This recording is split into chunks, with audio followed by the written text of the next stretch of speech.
Sa nakaraan, matindi ang dalawang commander sa pagbabasahan ng kanilang galaw sa isa't isa, basang-basa ni Ghislaine ang mga susunod na hakbang ng mga kalaban.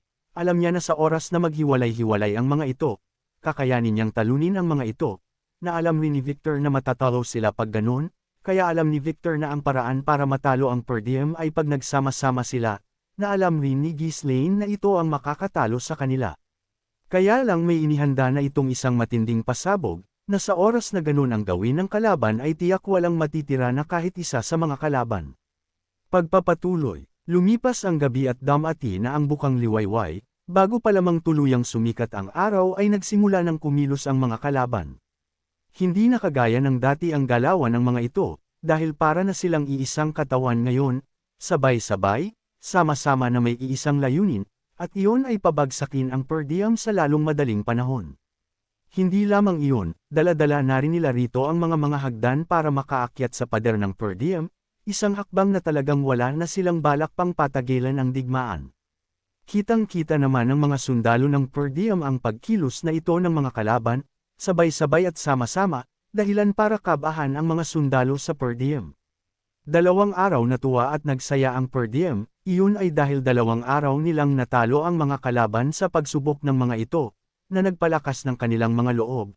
Kaya lang iba na sa mga sandaling ito, iyon ay dahil ang nakikita nila ngayon ay ang buong hukbunan ng mga kalaban ang sama-samang gumagalaw ngayon na papunta sa kanilang kaharian, walang naiwan sa mga mandirigma ng mga kalaban, kahit ang mga mage at nakahanda na rin.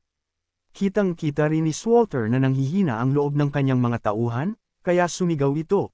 Huwag kayong matakot, magagawa pa rin nating pigilan ang mga iyan sa araw na ito, sabi ng kanilang kamahalan, kaya agad pumunta na sa pwesto ang mga ito, ang mga archer naman nila ay agad nang nagpaulan ng mga palaso, para patayin ang mga papalapit na sa kanila. Kaya lang hindi ito umepekto ng matindi sa mga kalaban, iyon ay dahil ang mga nasa unahan ng mga kalaban ay ang mga sundalo ng mga ito na may mga daladalang pananggala, kaya protektado ang mga kasunod ng mga ito.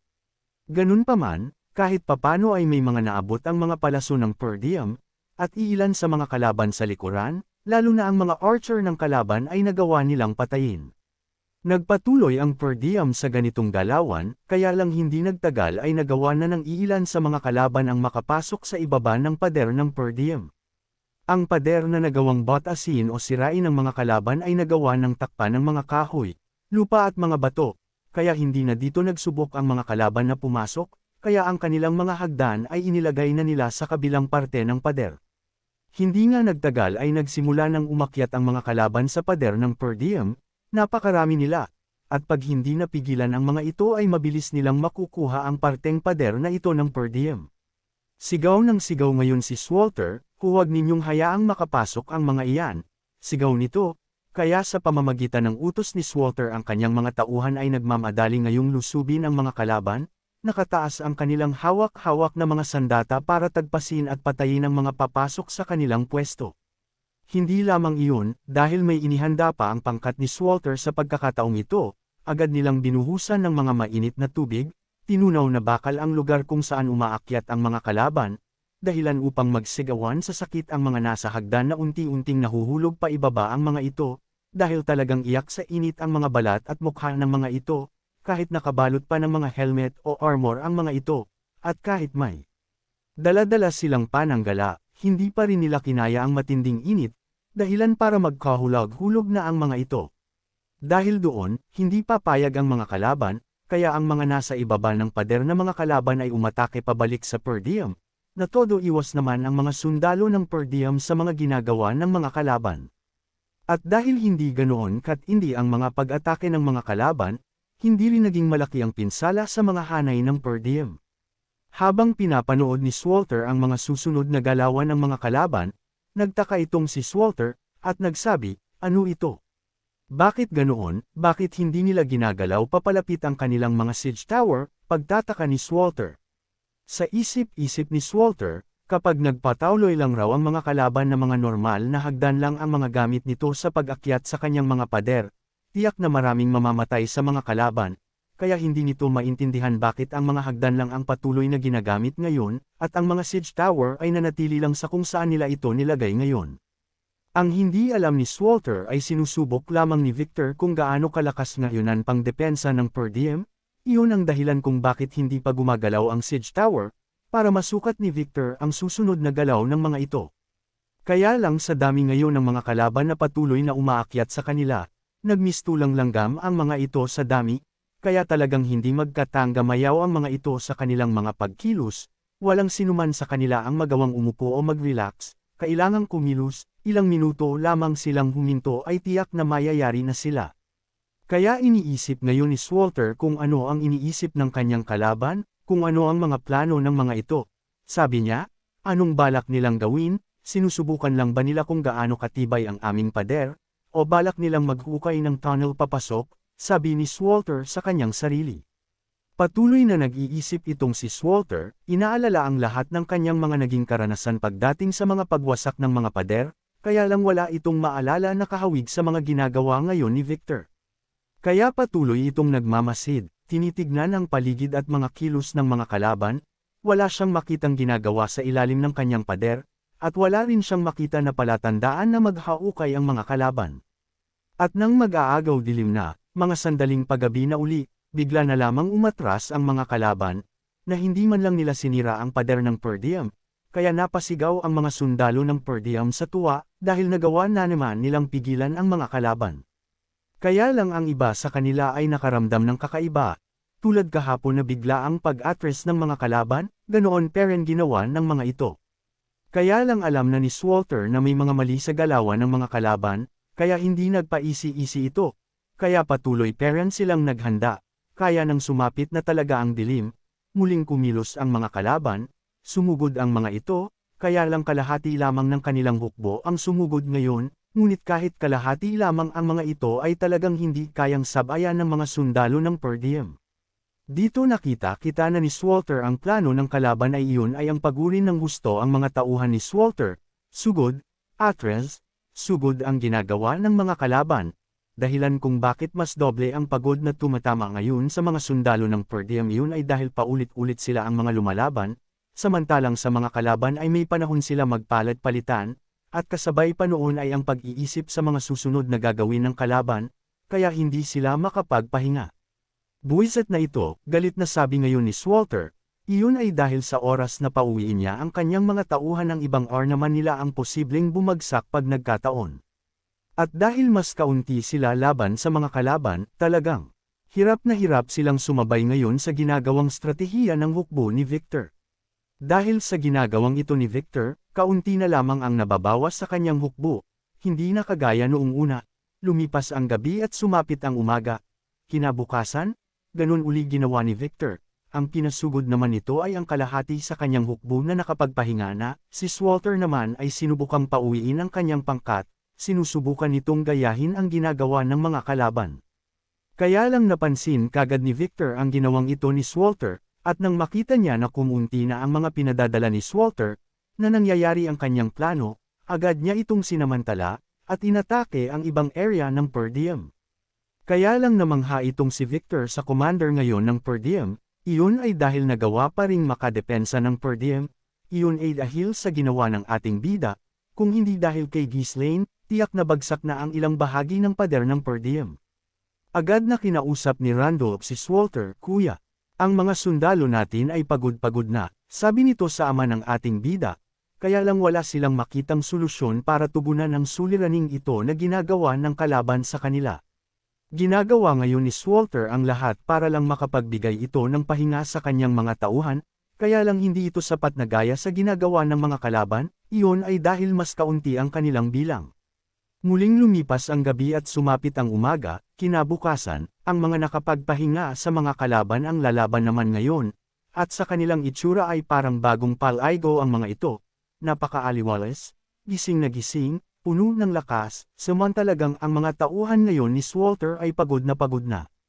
Ang ilan sa mga sundalo ng per diem ay nagrereklamo na, "Pagod na ako, ayaw ko na, patuloy ba tayong makikipaglaban ng ganito? Hindi o na kaya, kailan ba matatapos ito, di ba sabi nila walang supply ng pagkain ang mga kalaban, paano nangyayari ito?" Pagtataka ng mga sundalo, na unti-unti nang nawawala ng lakas at pananghihinaan na ang mga ito ng kanilang loob. 3 araw nang walang tulog o pahinga ang mga tauhan ni Swalter, pagod na talaga ang mga ito.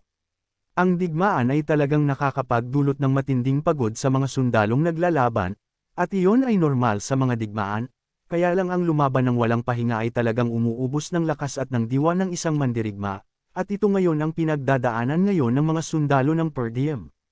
Alam ng ating bida na delikado ang sitwasyon ng kanilang mga tauhan ngayon dahil sa ginagawa ng mga kalaban, kaya kumilos na ito para basagin ang ginawa ng kalaban, kaya lang ganun pa rin ang nangyari, wala pa ring pagbabago sa strategiya ng mga ito, talagang sasagaran nila ng gusto ang mga katawan ng mga tauhan ng Per Diem. Sa tuwing lumalabas ngayon ang ating bida at ang kanyang pangkat na may itim na armor, umuwi ang mga sundalo ni Swalter, na ang ginagawa naman ng mga kalaban, ay hinaharangan ng ating bida at ang kanyang pangkat, dahilan kung bakit hindi na makapagbigay ngayon ng malaking pinsala si Ghislaine sa mga kalaban. Ganun pa man, isang nakakapagtakang ngiti ang pinakita ng ating bida habang nakatingin ito sa direksyon kung saan naruroon si Victor, at nasabi nito. Sabi pa ni Ghislaine, magaling. Maganda ang ginagawa mo ngayon Victor, galingan mo pa, sabi ng ating bida na talagang sinusubok siya ngayon ng husay ni Victor pagdating sa digmaan. Kaya simula ng mga sandaling ito ang ating bida at ang kanyang pangkat ay nakatuon lamang sa pagdepensa sa pader ng kanilang kaharian. Kaya agad na lumapit si Gillian sa ating bida, sabi nito, mahal na pinuno, pag nagpatuloy po ang ganitong ginagawa ng mga kalaban, hindi magtatagala ay matatalo po tayo nito, sabi ni Gillian, na ang ating bida naman ay isang ngiting may. Nakakatakot ang pinakita nito, na para bang sinasabi ng kanyang mga ngiti, sige lang magsaya ka lang ngayon Victor, sa huli ay mawawala ang tuwa mo, sabi ng mga titig at ngiti ng ating bida. Ang ginagawa na strategiya ni Victor ay hindi uubra sa kalaban na kumpleto sa supply ng pagkain at sapat ang bilang ng kanilang mga mandirigma, kaya lang ang Per Diem ay kulang na kulang sa mga tao para sa hukbo ng Diggle, kaya delikado ang kanilang lagay sa oras na magpatuloy pa ito, dahil sa oras na wala ng lakas ang Per Diem doon na buong puwersa na lulusab ang mga kalaban. Kaya habang tumatagal ay dito na naghihinala ng husto itong si Swalter patungkol sa totoong motibo ng kalaban sa digmaan na kinahaharap ng kanyang angkan ngayon. Dahil talagang alam na alam ng kanilang kalaban ngayon kung paano sila tatalunan, handa sa kagamitan, may mga siege tower na alam ang sukat ng kanilang pader, may mga hagdan, at ang bilang pa ng mga kalaban ay doble ng kanilang bilang, tandaan na talagang matagal na silang pinagpapalanuhan ng mga ito. At dito pa niya naisip na posible na ang mga espiya na nilagay sa kanilang angkan ay matagal ng panahon na nasa kanila, na nag-aantay lang ng tamang panahon para pabagsakin sila. Nawawalan na rin ng pag-asa si Swalter iyon ay dahil alam niya na ang tulong mula sa kaibigan niya na si Count Lodges ay hindi na makakapunta pa, iyon ay dahil alam na niya na ang lahat ng kanilang mensahero na pinadala ay hindi na nakabalik sa kanila, patunay na may hamarang sa mga ito. Kaya ang nakikita-kita nitong paraan para manalo sila ay ang sumuko na ang kalaban dahil sa kakulangan ng mga ito ng pagkain o mga supply. At nababasa na rin ni Swalter na ang oras na kailan igalaw ng mga kalaban ang kanilang siege tower ay iyon na rin ang huling laban na magaganap sa kanila, kaya iniisip nito kung kakayanin pa ba ng kanyang hukbo na tumagal at lumaban sa araw na dumating iyon. Sa kabilang banda naman, kinakalkula na ni Victor ng maingat at malinaw ang huling laban na magaganap. Sa mga sandaling ito ay lamang na lamang ngayon ang kanilang hukbo sa sagupaan at kalagayan ng kanilang mga tauhan, alam rin ni Victor na hindi na pwede pang tuwanggal ang laban, dahil matatalo sila sa huli lalo pat paubos na ang supply na tinipid nila para tumagal sa laban. Dito naman ay agad na lumapit itong si Count Diggle kay Victor, na may halong pag-aalala, dahil nga sa kakulangan nila ng supply, kailangan raw nila kaagad na makuha ang mga runestone, dahil pag hindi nila ito nakuhang tiyak na makaka-recover raw ang Per Diem at mababawi muli ang kaharian. Kaya sinabi lamang ni Victor, huwag kang mag-alala, malapit na itong matapos. Sagot ni Victor na talagang matibay at siguradong sigurado na sa magiging resulta ng digmaang ito. Kaya lang ang hindi alam ni Count Diggle ay ang araw ng pagbagsak ng kaharian ng Per Diem ay yun rin ang araw ng pagbagsak ng kaharian ng Diggle, na tanging si Victor lamang ang may alam ng bagay na ito. Ang plano pa sana nila ay patagilan pa ng 3 o 4 pa na araw, kaya lang hindi na maaari ito dahil sa kanilang kakulangan sa supply, kaya ang gagawin na lamang ni Victor ay ang i-pressure ng husto ang kanilang kalaban. Kaya umatake na naman si Victor sa per diem na napilitan na naman itong si Swalter na lumaban, kaya lang hirap na ngawa ng per diem na sumabay pa. Ang ating bida naman ay sinigurado na ang kalahati sa kanyang mga mersenaryo ay nakakapagpahinga, habang ang kalahati ay nakikipaglaban. Kaya lang ang katawan naman ng ating bida ang nahihirapan ngayon, iyon ay dahil sa strategiya na ito ni Ghislaine, kailangan niyang doblehin ang kanyang pagkayod, para saluhin ang kanyang mga tauhan na wala. Agad namang sumigaw si Belinda, "Young Master, papatayin lang po ninyo ang inyong sarili, magpahinga po. Kayo," sabi naman ni Gillian, "mahal na pinuno, kailangan rin po ninyo na magpahinga nayon." Sabi ng mga ito, na ang ating bida ay talagang buo ang loob nito at seryoso sa kanyang gagawin. Sabi ni Ghislaine, "Okay lang ako, huwag ninyo akong alalahanin, mas maigi ng sagare na ngayon ang katawan, kaysa habang buhay tayong magpahinga sa kamatayan. Kailangan nating magtrabaho ng gusto ngayon," tugon ng ating bida. Wala nang magawa pa si Belinda, dahil talagang tama rin ang sinasabi ng ating bida, kaya napahawak na lamang ito sa kanyang dibdib na talagang galit na sa kanilang kinalalagyan ngayon. 2 araw na naman ang lumipas, wala nang supply ang ng pagdepensa ang angka ng per diem, wala na rin silang mga pana na pwedeng gamitin sa mga kalaban pagpalapit na ang mga ito. Agad nakarating ito sa ama ng ating bida, kaya napayuko na lamang ito. Talagang nauubusan na ito ng paraan pa kung paano ipapanalo ang laban, dahil sa tuloy-tuloy ang pag-atake ng kalaban, araw at gabi, Atres at Abante, ubos na ang kanilang supply na pandepensa sa mga kalaban. Ginawa nito ng paraan ng finance officer na si Home-Earn, kaya lang limitado peren ito at hindi peren sapat para tumagal o ipanalo ang laban, kaya natitiyak nila ngayon na ito talaga ang plano ng mga kalaban, ang sagaran sila ng lubos-lubos. Ang general na si Ranulph na laging puno ng enerhiya at tapang sa mga labanan, ngayon ay pagod na rin, wala ng enerhiya, nawalan na ng pag-asa, na ganun na rin ang itsura ng mga tauhan nito, sabi nito, "Wala na ito, katapusan na natin," sambit ni Randolph. Alam nila na kung wala si Ghislaine sa kanilang kaharian ngayon tiyak na hindi na sila tumagal.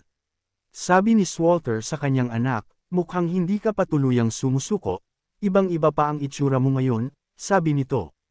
Iyon ay dahil kahit kitang-kita na ang pagkapagod sa katawan ng ating bida, ang mukha at mga mata ni Ghislaine ay buhay na buhay pa rin, kaya sinabi nito sa kanyang ama, na hindi pa tapos ang laban, sabi nito na talagang lalaban pa si Ghislaine hanggang sa huling hininga nito.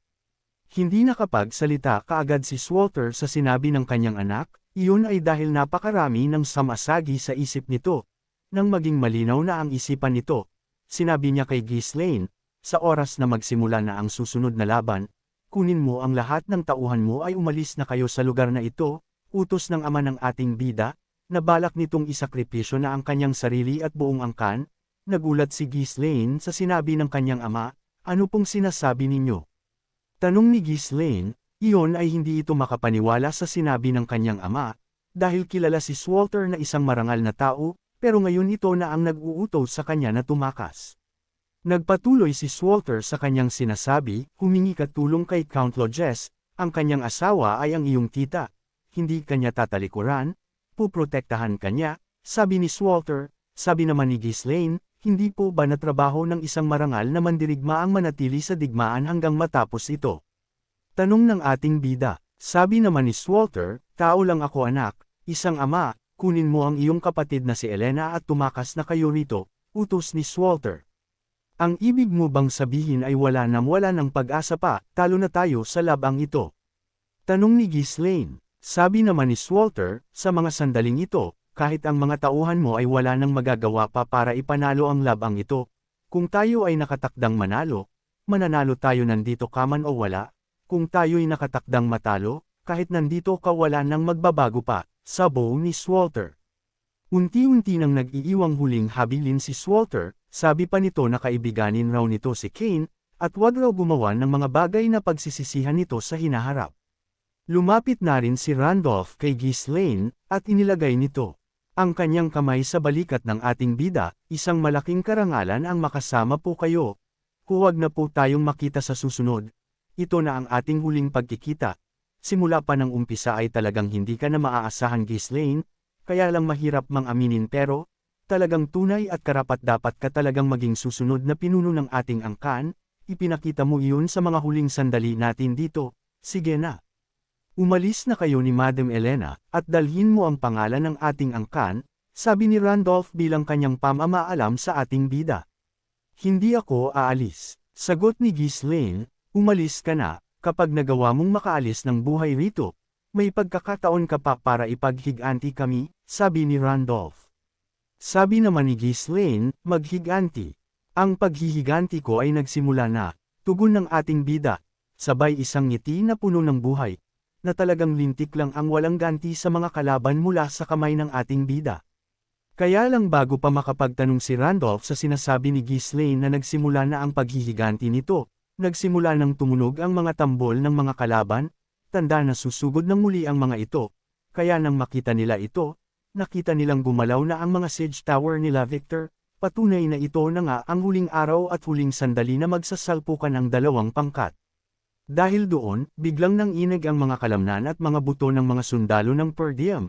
Iyon ay dahil alam na nila na pagkatapos ng digmaang ito lilito na ang mananalo, dahil ito na ang kanilang huling laban, lalabas kaya silang buhay o wala na silang bukas na masisilayan. Agad na tinignan ni Ghislaine ang mga galawan ngayon ng mga kalaban, at sabay nagsabi ito, mauna na ako, gagawin ko ang mga dapat kong gawin ngayon, sabi nito, na walang ibang makakag-utos ngayon kay Ghislaine sa kanyang gagawin, dahil gagawin niya ang lahat matalo lang ang mga kalaban at may paghiganti lamang niya ang kanyang ama, kapatid, ang kanyang angkan sa nangyari sa mga ito sa kanyang naunang buhay. Wala nang nagawa pa si Walter at Randolph, nakatingin na lamang sila sa ating bida na nagmamadali ngayon na pumunta sa gate ng kanilang kaharian, napabuntong hininga na lamang ang mga ito, at nasabi na lang ni Randolph, talagang hindi marunong makinig ang anak mong iyon, talagang hanggang sa mga huling mga sandali, mananatili siyang isang marangal na mandirigma na lalaban hanggang kamatayan, sabi ni Randolph na ang nasa kanyang isipan ay dito na mamamatay silang lahat. Sabi pa ni Walter, tignan natin ito hanggang dulo, ngayon gumagalaw na ang mga siege tower nila. Tiyak ito na ang huling laban, kung wala na tayong mga armas, pwede pa naman nating gamitin ang ating mga kamay at paa para lumaban diba? Sabi nito sa kanyang kapatid. Kaya sumigaw itong si Walter sa lahat ng kanyang mga tauhan ng ubod lakas, kayong lahat, walang aalis sa inyong pwesto, ito na ang ating huling laban, ibigay na ninyo ang inyong lahat ng makakaya, sigaw ay Walter na talagang patay kung patay na ang labang ito. At sabay naghiyawan ng kanyang mga tauhan, itinaas nila ang kanilang mga sandata, at isang sigaw na lalaban hanggang kamatayan ang mga sundalo ng angkan ng per diem. Rinig na rinig ngayon ni Victor ang sigawan sa hukbo ng per diem, at natawa na lamang ito. Mga hangal talaga, ito na ang katapusan ninyo, sabi ni Victor sa kanyang sarili, nangiting-ngiti ngayon sa tagumpay na kanyang nakikita. Ganon na lamang ang lakas ng loob ni Victor ay dahil simula kahapon ng kanilang laban ay wala na silang nakitang mga pana mula sa per diem na tumatama sa kanila. Patunay na alam ni Victor na ubos na ang supply ng per diem. Kaya ito na ang tamang oras para sumugod ng buo para tuluyang lemunin at wasakin ang angkan ng ating bida at kunin ang tagumpay. Ang mga nasa unahang hukbo ni Victor ay nakarating na sa gate ng per diem, at naglagay rin si Victor ng mga pananggala sa unahan para perpekto ang kanilang maging formation. Sabi ni Victor sa kanyang mga tauhan, nagpapanik na ngayon ang mga kalaban, tiyak na bigla na lamang susugod ang mga iyon mula sa gitnang bahagi ng gate ng kaharian. Sa oras na mangyari iyon pakawalan na ninyo ang inyong mga mahika, utos ni Victor sa kanyang mga tauhang mage. Siguradong sigurado si Victor na sa oras na simulan na nila ang pagwasak sa pinto ng kaharian ay lalabas muli ang mga mandirigma na nakaitim at susugod ng puno ng lakas gaya ng unang ginawa ng mga ito, dahil nakikita niya na iyon na lang ang huling pagkakataon ng per diem para ipanalo ang laban, kaya sisirain niya iyon sa pamamagitan ng pag-atake ng mga mage sa pangkat ng ating bida para bumagsak kaagad ang mga ito. Perpekto ang plano ni Victor, talagang itinago niya ang patungkol sa kanyang mga mages hanggang dulo, iyon ay para ihanda ang mga ito sa pagkakataong ito, para sirain at bulatin ang pag-asa ng per diem ang mga nakaitim na mandirigma, kaya kahit may matalino pa raw sa per diem wala na raw magagawa pa ang mga ito sa kanyang mga magician ngayon. Kaya sumigaw itong si Victor, huong hukbo, lahat kayo sugod, sigaw nito, at rinig na rinig ng per diem ang ingay na ginagawa ng pagsugod ng mga kalaban, na agad bumalot sa kanila ng matinding takot. Ginawa na nila ang lahat ng kanilang makakaya para tumagal sa laban, kaya lang ang makaligtas sa huling laban na ito ay pawang imposible na sa kanilang mga mata. Tanging ang mga mersenaryo lamang ng ating bida na mga nakatingin ng matalim sa Jima kalaban ang buhay na buhay ngayon at buo pa rin ang kanilang mga loob. Sa loob naman, agad na iniikot ni Ghislaine ang kanyang mga paningin sa kanyang mga mersenaryo, at biglang huminto sa isang babae, at nagsabi ito, "Vanessa, maghanda ka na. Nalalapit na ang pagtatapos ng digmaang kinahaharap ng angkan ng ating bida, magtatagumpay kaya si Ghislaine sa plano nito? O mauulit ang nakaraan, na mamamatay ang kanyang angkan at tanging siya lamang ang maiiwang buhay?" Abangan!